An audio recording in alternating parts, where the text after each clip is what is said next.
So what are you doing with that? You're pulling what? Nothing no hair no more. I cut like this.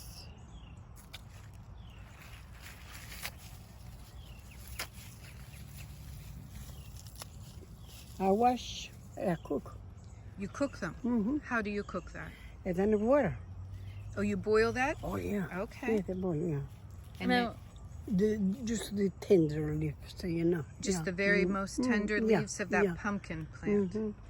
And then what do? You just fix it with... With the oil, garlic, that's it. Yeah.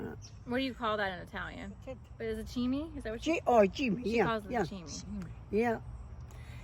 In the Calabria, we call.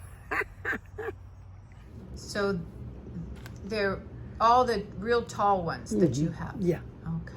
And do you have a name when you grow these? No, we call faggiola Poverella. Poverella? Uh-huh. Ah, Yeah. why do you call them that? Do you know? I don't know. When I born, I took my mother they call, you know. Fagiol... Faggiola Poverella. Poverella. Uh-huh.